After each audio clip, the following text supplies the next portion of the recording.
Everyone's coming in.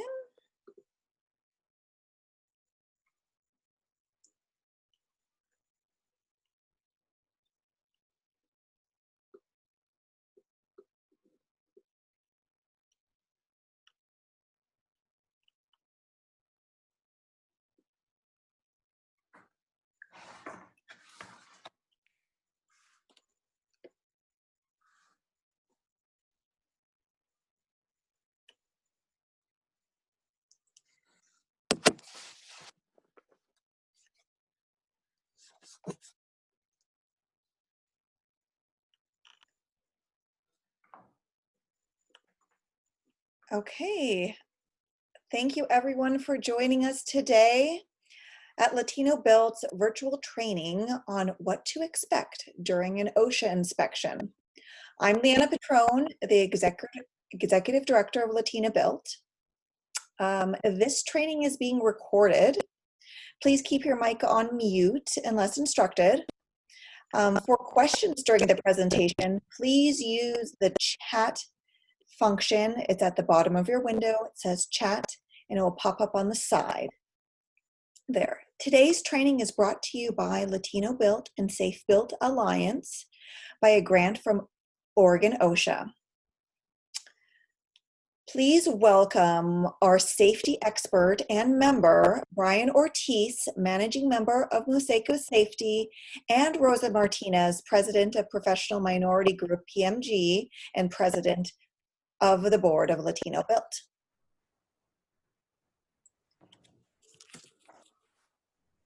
Thank you, Leanna, for the presentation, and welcome to everybody that is joining us today for this amazing training. Thank you, Brian, for presenting this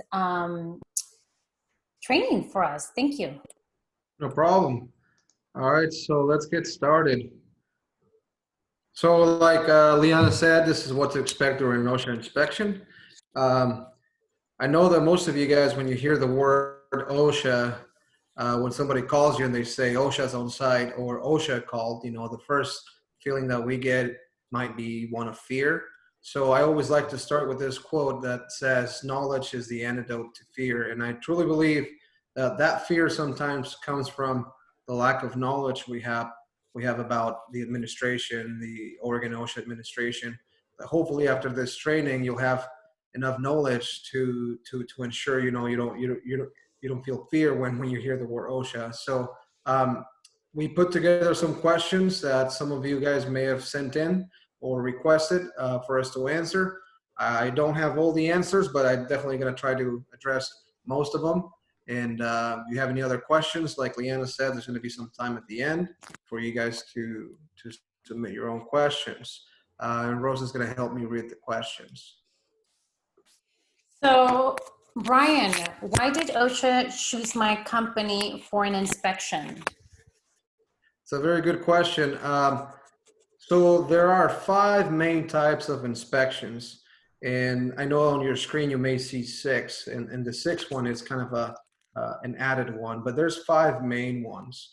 And we've put them in that order to represent their priority to Oregon OSHA. The first one would be imminent danger. So if at any point there's a condition, a practice, or such an act that could immediately cause the death of an employee or serious physical harm, that is what imminent danger means. So how can OSHA be aware that there's imminent danger? Well, they're always could be driving around, right? So if they see someone on top of a roof without fall protection, that is considered imminent danger. So at that point, Oregon OSHA can stop and open an inspection at your workplace. So they may choose to do an inspection on your site because they've witnessed imminent danger.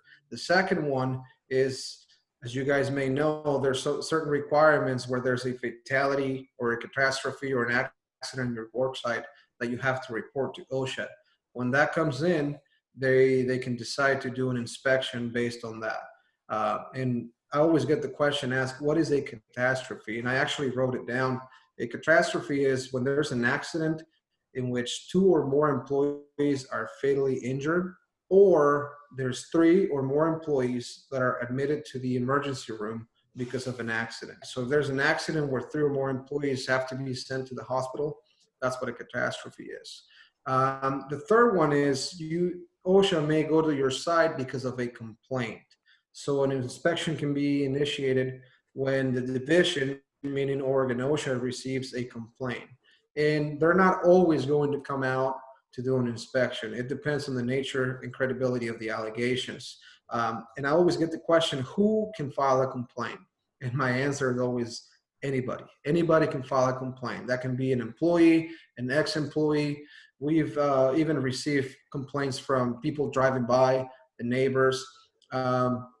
Sometimes, when we're doing construction, the neighbors are not very happy that we're there. They could be, looking at your site and decide to file a complaint because they saw something that they think is a violation to the Oregon OSHA rules. OSHA, like I said, may decide not to do an inspection, and what you'll get is a letter of complaint, and which they're going to ask you, hey, we received this complaint, please contact us and we'll talk. So that is that complaint inspection. They can also show up because of a referral. So OSHA may decide to do an inspection on your job site because they received a referral from another agency, such as let's say you had an accident and the firefighters had to show up, or maybe medical services had to show up. They may choose to refer you to OSHA because they may have seen something that they thought was a violation of a rule, or maybe they're concerned for the safety of your employees. They can file a referral to Oregon OSHA. So that would be another type of inspection, and why OSHA would be at your job site. And the last one is a scheduled inspection, or sometimes they call it a comprehensive inspection. So that is just a random list. They have a list of different factors that they take into account when making that list, and then they can decide to pick someone on the list on that order and just do a comprehensive inspection, which means they're going to look at everything on your job site. And that is the number 5. So as you know, Portland field office is very busy. So sometimes they don't get to number 5 because they have so many complaints, so many referrals. So those are not very common in my opinion, but that doesn't mean you're not going to get one. And then there's also follow-up inspections. If you get 5 of these inspections, any of these 5, and then OSHA decides to come back to make sure that whatever they found that you were in violation of, they want to make sure that you fixed it, they can always do a follow-up inspection. And that's what number 6 is. So that would be the reason why OSHA would show up at your site, one of these 6. Imminent danger, I just want to show you some pictures. That's what imminent danger looks like, in case you're asking. And last but not least, if you're doing this at your job site and OSHA drives by, they're probably going to stop and open an inspection because that is imminent danger. That's crazy. Okay. So can OSHA officer walk through my job site unaccompanied? Right? They definitely can, but you have the right to be with them. They have the right to enter and inspect any place of employment, as long as they're doing it during working hours or other reasonable hours. One way you can prevent them from coming in and make contact with you first is maybe posting a sign that says no trespassing. If you have those signs posted, then they have to contact you first. From my experience, they're always going to make that. Well, not always, but from my experience, they try to make contact with you before they go in and start inspecting your work site. They have to make a reasonable attempt to try to contact you or your representative. And before they can do any type of inspection, they have to present their credentials. They have to say why they're there. So it's very uncommon that they're going to be walking through your job site, before they make contact. But it can definitely happen, especially if your job site is in the public right of way. If it's not a private property and it's just within the right of way, they can just come in and start doing inspections. but you have the right to walk with them, do the walkthrough with them. Even an employee representative can say, I want to represent my fellow employees and I want to be part of the walkthrough. So that is a right that you have. So who can serve as a company representative? Will OSHA wait until the representative arrives at the scene? And how long is that? So anyone can serve as the company representative. It's usually an individual that's selected by the employer to serve as a spokesperson. And maybe they haven't done that. Maybe you haven't designated someone who's going to deal with OSHA. So in the absence of that, they can talk to the person in charge of that place of employment. So if you have mobile sites and they show up to one of your mobile sites, they can start talking to that person who's in charge of that job site. It can be a superintendent, it can be a foreman, a lead person. So any one of them can be an employee representative. I used to work for OSHA myself, and they always told us, if they ask you to wait and they tell you, I don't want you to start the inspection until my employer gets here or the employer representative gets here, they're allowed, they can wait up to 45 minutes. That is the guidance that we used to get when I worked there. And I believe that's still in place. So, and it all depends on how you word it. The way I would say it to the compliance officer, I would say, hey, for your own safety, I'm going to ask you to wait 45 minutes until my safety officer or my safety manager gets here so that they can give you a safety orientation before you enter our site, so that the compliance officer understands the hazards in the job site before they start walking. So if you word it that way, it's a little less combative than if you tell OSHA, you cannot enter and you have to wait 45 minutes. That's not going to get you anywhere. So just make sure that they understand that it's for their own safety, that they have to wait for someone to give them a brief safety orientation of the site. So I hope. But isn't there like an actual timing though of when can they? What is your rights in terms of allowing them to wait for someone? If you don't have someone to represent your company, isn't there like a limitation of time that they're willing to wait outside, like for 45 minutes or something like that? Yeah, it's on the screen right there. I mentioned it. It's 45 minutes. Okay, I missed it. Must have missed it. And what another question would be, what happens, as we're representing Latino contractors, and a lot of them are not 100% fluent in English. You might have someone that is in that scenario, and they have OSHA that shows up. Can they request an interpreter from OSHA? Can they request a different inspector on site that it's bilingual? Or what would be the scenario? You can definitely request translation, and I think that's one of the questions that's coming later. But you can request translation for your employees or for yourself. And if English is not your first language, I would definitely advise that you use the translation services because they're going to be asking you questions that are more technical and maybe with a higher level of English.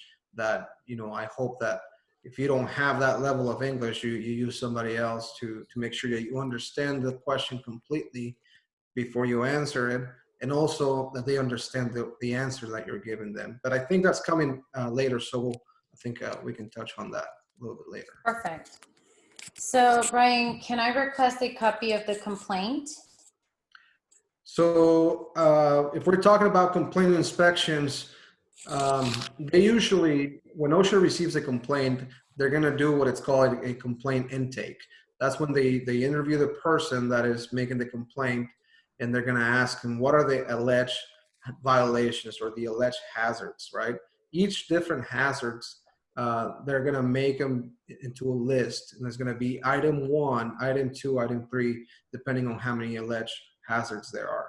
So you have the right to see that complaint intake. You do have the right to see it. What I've seen sometimes is the compliance officer only has one copy, so they're not going to be able to give you one because that's their only copy that they have. Or maybe if they refuse, for some reason, they refuse to give you a physical copy. When they show you the copy, just take a picture. Pull out your phone, take a picture, and that way you have it so that you can share with a lawyer or whoever you're going to talk to after you've had an OSHA interaction. So yeah, you can absolutely request a copy of that complaint. Okay. Can I take photos of anything the OSHA officer is looking at? And can I get copies of the officer's photos? Or how does that work? Okay, so they usually, part of the opening conference, they're going to tell you that the inspection is going to involve taking pictures, taking video, and even taking some audio.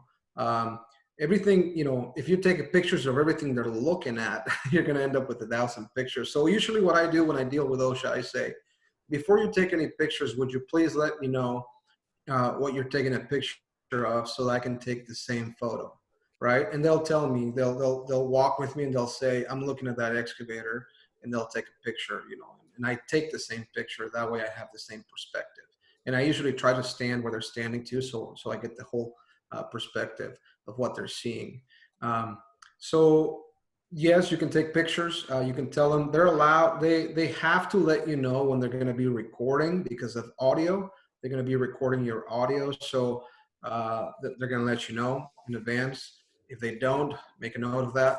And then sometimes they try to record interviews too. If you don't feel comfortable with them recording the interviews, you can definitely let them know. I don't feel comfortable. I don't, you know, feel comfortable with you recording the interview.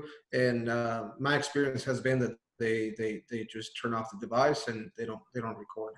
But one thing you should always do is either at the end of the inspection, they're probably not going to have one available at that point, but throughout the inspections, make sure that you have your inspection number. So ask the officer, can I please have my inspection number? Every inspection they do, whether it has citations or not, they always have an inspection number. So with this number, you can request the complete inspection package later on.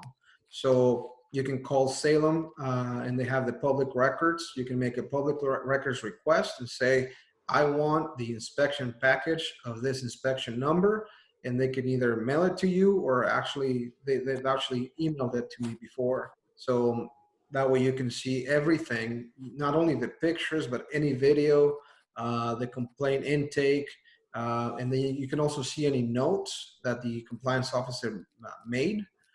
So make sure that you have that inspection number. They're usually going to give it to you, but you know, let them know that you want it, and that's an easy way of getting your pictures too. What documents should I present to the OSHA officer? Okay, so pretty much any documents that they request, with the only thing being that any document they request that is within the scope of their inspection.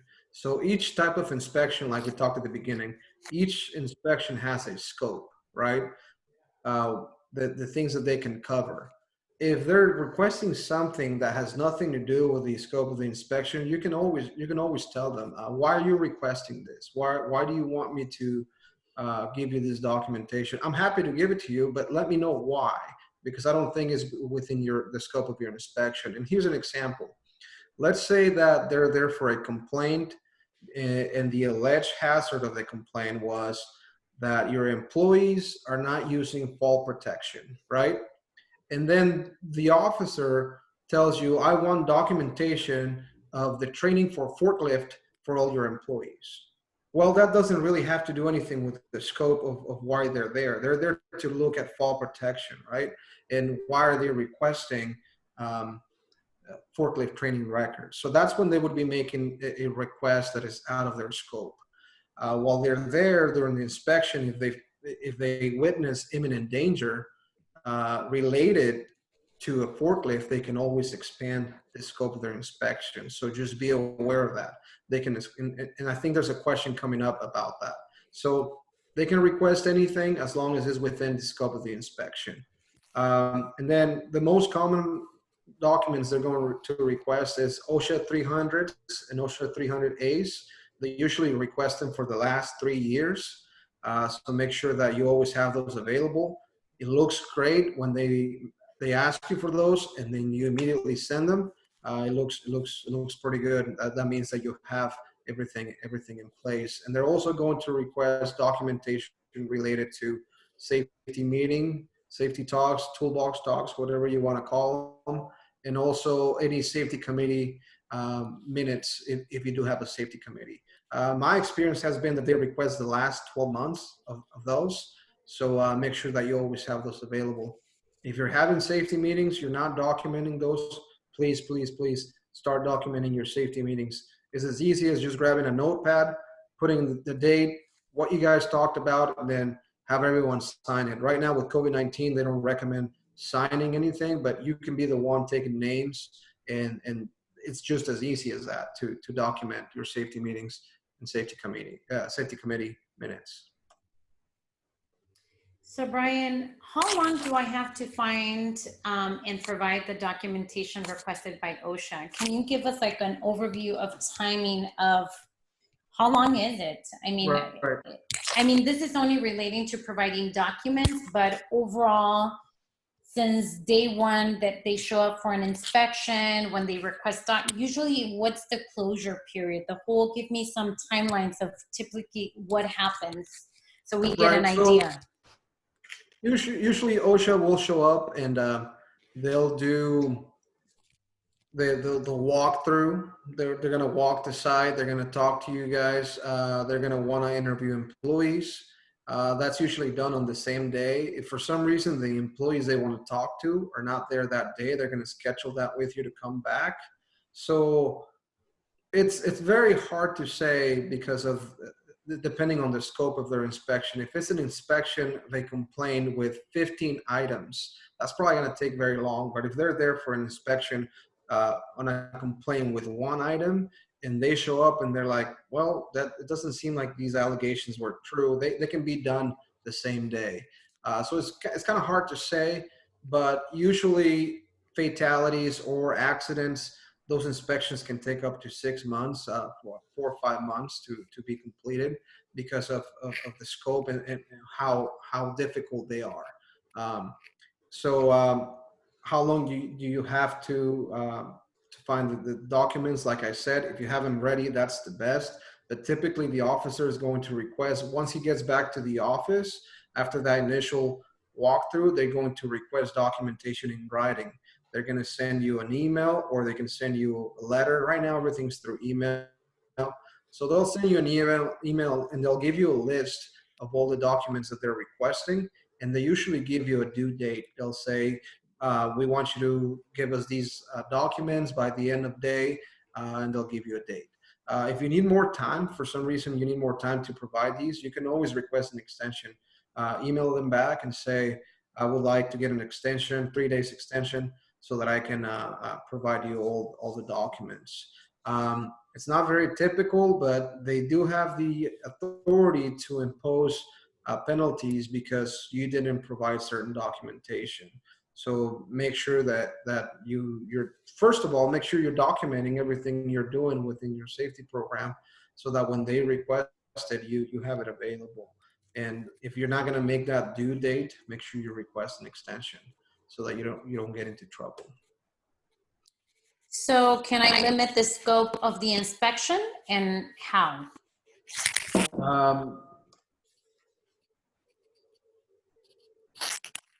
This question, but in order to do that, it's very important that you know what kind of inspection it is so that you understand what they're going to be looking at. If you're getting a comprehensive or a random inspection, what they call it, you cannot limit the scope. A comprehensive inspection is going to cover every aspect of your company.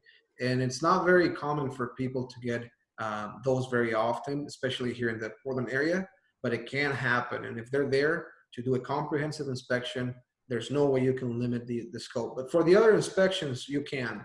And I'll give you an example. If they're there to do a complaint based on fall protection, and they show up and you have guys using forklifts and you have guys using cutoff saws, if they're doing something that is considered imminent danger, they can expand their scope to address those issues. So the best thing to do, and what I like to recommend, is while they're there for their safety, the safety of the officer, just stop everything else you're doing let them walk so that they're not exposed to any other hazards.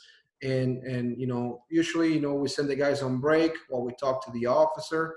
Just make sure that, I'm not telling you to hide anything, but definitely you can limit their scope if you make sure that your guys are not doing anything out of the ordinary while you're walking with this OSHA inspector. So that's one way to limit the scope, understanding what they're there to look for. And you can always let them know, hey, that's not within your scope. You don't have to be combative about it, but if you're informed and you keep attending these classes that Latinos put in together, you can definitely do that and learn how to do that the best way possible. And like I said, the easiest way for an officer to extend their scope is for him or her to witness an imminent danger. So make sure that everybody knows when OSHA shows up, not to do anything that's considered imminent danger. You shouldn't do it at all anyways. You shouldn't be doing that at all, right? But especially when OSHA is there, because that's an easy way for them to expand their scope. And that's one way you can limit the scope. So can OSHA individually interview my employees? So there's some language under Division 1 of the Oregon OSHA rules, and also the field inspection reference manual, which is where the officer gets all the information, all the rules to conduct the inspection. And what it says there, it says that interviews with employees are conducted in private, right? But if the employer or the employer representative wants to be present and the employee wishes the employer to be present, it can absolutely happen. But usually the officer is not going to go out of their way to say, at least this is in my experience, they're not going to be out of the way to say, hey, I'm going to interview this employee. And he's not going to ask, do you want to be present? Or he's not going to ask the employee, do you want your employer to be present? That's been my experience. So you have to be the one that says to your employee directly, hey, do you mind or do you want me to be present? And if they say yes, there is absolutely nothing the officer can do to kick you out of that interview. One thing that you can do to kick yourself out of that interview once you're there is if you start interfering with the interview. If they're asking questions to the employee and you're trying to answer for them, that's one way they can kick you out. And you should never try to do that. The reason for you to be in an interview, I think the main reason is for you to take notes. Bring a notepad, bring a pen, and take notes of the questions that the officer is asking. Also take notes of the answers your employee is giving them. I'm not saying that, the officer is going to try to twist the answers, but anything like that. But what I'm saying is everyone's human. He may understand something a different way than you did or than your employee was trying to express. So if you have those notes, that can help you later on to maybe fight a citation. So yes, you can be present. The best way to do that, ask your employee in front of the officer, do you want me to be there? And usually, most of the times, the employee is going to say, yes, yeah, I want you to be there. Yeah, I don't mind for you to be there. Because the employee also feels intimidated by OSHA sometimes. Even though OSHA is there to look after their safety, the employee can feel intimidated, and he's going to feel a little bit more comfortable if you're there. And by the employer representative is there. So go ahead. And by doing that, by asking our employees to be present during that interview, would that put the employer or us as the owner in an awkward position of, what OSHA might think? I mean, is that common? Because I don't think so. Okay. I think if you interfere, yes, but if you ask, respectfully, OSHA should have nothing to hide. They should have nothing to hide when they're doing the interview. So they usually don't mind if you're there. I've had several OSHA inspections on both sides. When I was an officer myself, I never cared if the employer was there. And then now on this side, the officer usually doesn't care that much. Like I said, if you're trying to intimidate your employee or try to answer for them or anything like that, then yeah, you may look pretty badly in front of the officer, and also maybe in front of your employee. So just just relax and tell your employee, I'm here to support you, and take a bunch of notes. Okay. If my employee doesn't speak English, who can serve as an interpreter? Can I do it? Yeah. So the way I see it is the interest in talking to your employees is from Oregon OSHA, and nowhere in the Division 1 or any rules from OSHA it says that OSHA will conduct interviews or they'll conduct inspections in English only. It never says that. So it is your right to say, I want a translator, and OSHA has to go ahead and find the translator, right? And they have some officers that speak English and Spanish. They also have a service that they can do through their phone. They call a line and they put a translator over the phone. Just beware that the translation may not be the greatest, and take a note of that. If you're bilingual and OSHA brings their interpreter and they're just butchering what your employee's saying, take note of that. Take note of that, because that's not fair.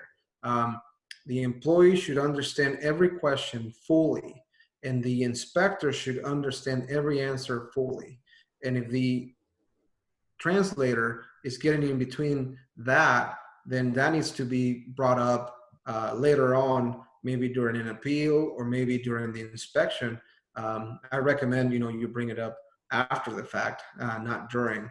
But if you want to request your own translator, you have someone you trust who's going to translate everything, you can do that yourself. But in my opinion, it's Oregon OSHA's responsibility to get the information they want. It's out of your employees and out of yourself. I'll say it again: if you're an employer and your English is not the greatest, sometimes we're prideful and we say, "Oh, I don't need an interpreter."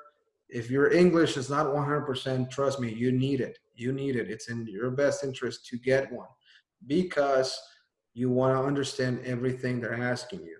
Every technical question, every question they ask, you want to understand it, and you want them to understand your answer fully. So OSHA has to provide the translator. Take note of the translation if it's wrong, and then also request your own translator if there's someone that you use or that you trust. So I hope that answers the question. Yes, thank you. What do I do if I receive a citation? What can be done? Okay, so the first thing you should do is, there's something called, if they're issuing citations, that means that there's something that you did that needs to be corrected. Sometimes it's corrected throughout the inspections, and before the inspection is over, it's already been corrected, and the inspector is going to make a note of that. But they're usually going to send you something that is called, and they call it a LOCA, for letter of corrective action. So they're going to send you that. And before you even pay it, before you even appeal it, make sure you fill out that LOCA. It's the letter of corrective action. That is a letter that you're going to fill out and send back telling OSHA, did you fix what was wrong? How did you fix it? And when did you fix it? If you send that in, they're usually going to give you a due date.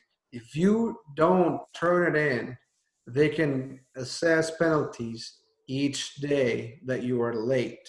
So if you were supposed to turn it in on Monday and you wait till Friday to do it, every one of those 5 days that you're late, or 4 days that you're late, it can mean a different citation. So make sure you do that, whether you think you're in the right or not. Maybe you don't agree with the citation.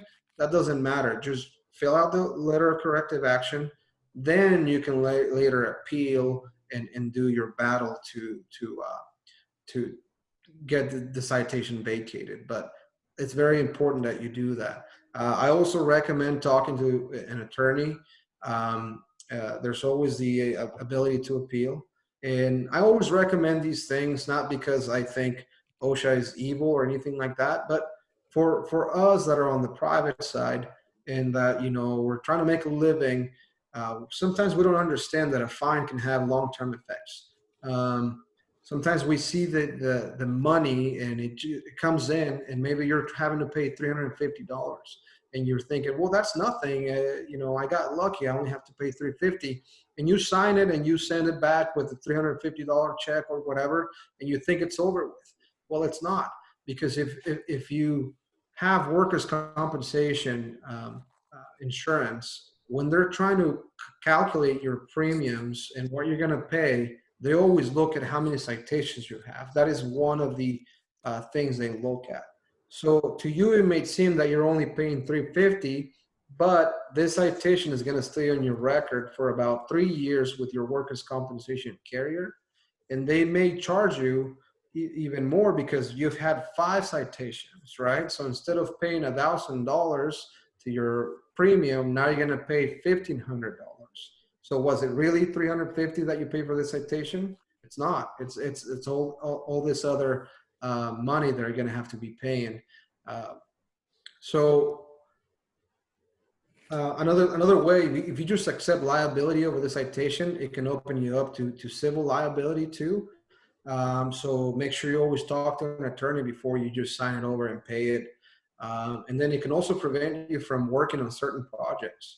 If you're working for a big contractor, and I'll throw out some names like Skanska or like Fortis or all these big companies, they look at that stuff. So if for some reason you have 7 OSHA citations, and you want to do business with them, they're going to look at that, and they usually go back 3 years, and they're going to see that you have a pretty bad record because you've had all these fines or these citations, and maybe you can do the work and you can do the best work and you can do it for cheaper than other guys, but just because of the OSHA citations, it could prevent you from working on those projects. And also, sometimes the money itself can drive you out of business. Sometimes it's not $350. Sometimes it can be $130,000 citation, right? And some of the smaller businesses, they can't afford that. They can't pay $130,000. So always talking to an attorney, always, try to appeal, and first of all, try to do the right thing so that you don't get any citations. But if you do get a citation and you don't agree with it, feel free to talk to an attorney, and they can help you out. And what are the best strategies for minimizing penalties or fines? We're almost coming to the end, and it's very hard to answer this question with the time that's left. The short answer would be to minimize any penalties, any fine, is to have an effective safety program. If you're doing everything you should be doing, you're in a better place to avoid penalties or fines. And don't wait until you get a ticket or a citation from OSHA to now get your safety program going. Don't wait until you get that, because it may be too late by then. And sometimes we wait because we don't want to spend the money for a consultant, or maybe the money for someone to do the training, because we just see that cost as something that's going to, come out of our pockets, and it's not worth it. So don't wait because you don't want to spend the money. And I have some charts here that it can show, how much you can pay. And I want to go to this one. Right here. So if for some reason you end up with a willful violations, you can see on there, it can be up to $126,000, so penalties for egregious violations, they can be established at the discretion of the administrator. What does that mean? That means they can fine you for whatever number of money they want if you have a willful egregious violation, right? So by investing in your safety program, you're not wasting money. You are investing it. You are preventing a situation like the one on the screen from happening to you. So the best way to prevent penalties and fines would be to have an effective safety program. And, you know, I have, you know, I'm part of this company now that's doing consulting and doing training. So we're happy to help you. There's a lot of resources. LatinoBuilt SafeBuild Alliance, they have a lot of resources that, you know, can help you get your safety program going.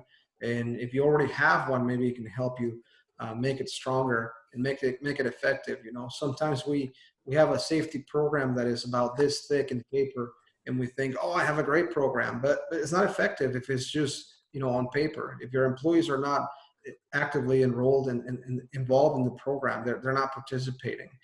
If your supervisors don't have the information that they need to make sure that the safety program is being enforced, then you truly have nothing. So again, I go back to the answer is make sure you have a safety program that is effective, not just on paper, not just a cookie cutter safety program that you downloaded somewhere, right? Make sure it's effective. Make sure you understand it fully so that you can explain it to your supervisors, so that they can explain it to the employees, right? If you, sometimes I've seen companies that have this safety program that they don't even know what's in there, you know, just Right. they pay some money to a consultant and they said, here's your safety program, right? And how can they explain it to the employee if they don't even understand it themselves, you know? Sometimes the language barrier can be a deal breaker too. How can you explain it when your employees maybe don't speak English, you know? So that's when, you know, LatinoBuilt comes in. That's where I come in. That's where other consultants can come in and help you out to make sure that that safety program is effective, and you're not just, you know, you don't have it just in a binder somewhere and put it in a binder in every work truck. So I think that's the best way to do it. So, and I think we're pretty close to time now. I think we are pretty close to time. So I know you were talking a little bit about some of the resources and us as business owners and us contractors being more of a proactive approach rather than reactive to a citation or an inspection. I know that OSHA has some resources, some consulting services for businesses as a resource. Can you speak to that a little bit in terms of what is a consultation? How are you protected from a consultation? And how is that different from the compliance? Can you speak to that a little bit for those that don't know and that it's a Right. potential resource for us as well? So Oregon OSHA does have a consultation site. Every office they call them field offices. So each field office has two sides. They have enforcement, and then they have consultation. And I can tell you, when I used to work there, there's a big firewall between those two. They don't talk to each other. We were not allowed to tell the consultation side where we were going to do inspections, and they're also not allowed to tell the enforcement side who they're consulting with. They want to be able to talk to the employers, give them consultation for free. And that's another resource. So you can always call the consultation department. So if you go to Oregon OSHA's website, they have all the field offices. So depending on where you're located, they have Salem, they have Portland, they have Medford. Depending where you're located, you're always going to, when you see the contact information, you're always going to see enforcement and consultation. So call that number, that's consultation, and request a consultation and tell them, I want you to do a comprehensive consultation of my work of my place of employment. And they'll come out and they'll do a walkthrough, they'll do an inspection, they'll give you a list of the things they think you're in violation of, and they can also provide some abatement assistance where they're going to help you find the ways to fix that issue that you may have. So don't be afraid to request consultation. Don't think that that's going to put you in a list where then enforcement is going to come grab it and now they know where you are. Like I said, personal experience, I know that from working in the Portland field office, they do not talk to each other. You know, they're not allowed to give names or locations of where employers are. So that's a great resource too. And also, if you have workers' compensation insurance, which you should if you have employees, they, by law, they are required to give you consultation services also. So you should have an agent with them that you can say, hey, I want you to help me out with my safety program. I want you to come out and do a visit with me. You're paying them money, so they should give you the resources you need. So they're free resources, not really free because you're paying your premiums. So make sure that you're getting everything out of it for the money that you're paying. So give them a call and say, hey, I want you to come do some risk assessment on my job site, or I want you to hook me up with some training that you have. So they have a lot of resources. A lot of them are free. So, and LatinoBuilt is another way where you can get a lot of resources too.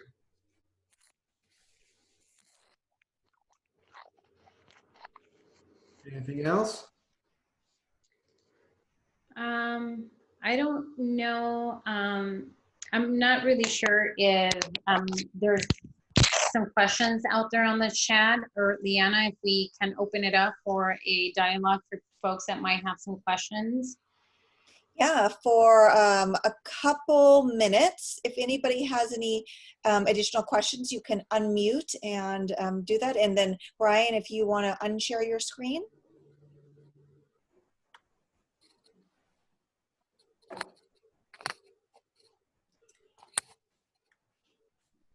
And then I guess I do have a question, Brian, and maybe you touched on it and I missed it. But one of the questions that I have is, during a job walkthrough with an OSHA inspector on one of your projects where there is multiple trades, does OSHA come directly to you? Let's say, for instance, it's going to come and look at PMG only, or is everybody else at risk of being inspected as well? So first of all, we start with the scope of the inspection. So let's say there's a general contractor and they have 4 subcontractors.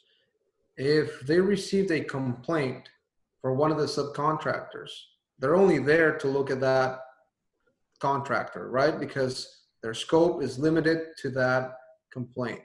They can only look at that person. Now remember, they can always expand that scope because of imminent danger. So if they're dealing with subcontractor A, the subcontractor B and C are on top of a roof, they're going to expand their scope and open an inspection with them, right? And based on that, they could always open with the general contractor if they feel like they have some responsibility based on the inspections they're doing. If it's a comprehensive inspection, they're gonna always open up an inspection with the general contractor, and then they'll open with the subcontractors. Like I said, comprehensive inspections, it's everybody. It's everybody.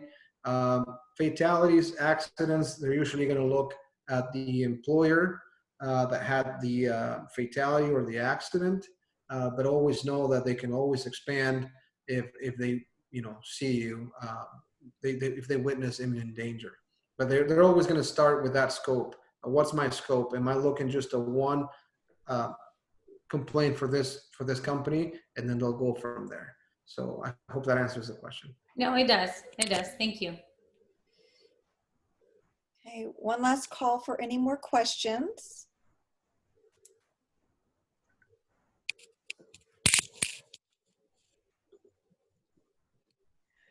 Okay, well, thank you everyone for attending, and thank you, Brian. The information was so valuable, as well as Rosa for all of the questions. Please connect with us. If you guys have any other questions or come across questions, shoot us an email over at info@latinobuilt.org. If it's for Brian, I can easily send it over to him as well. We have our regular website, but we also have a really great bilingual safety website that was just created with a plethora of resources there for you. So please check that out. Follow us, like us, subscribe to us in all of our social channels. We want to hear from you there, and I can go on to here and say thank you. Thank you all for joining us. Thank you.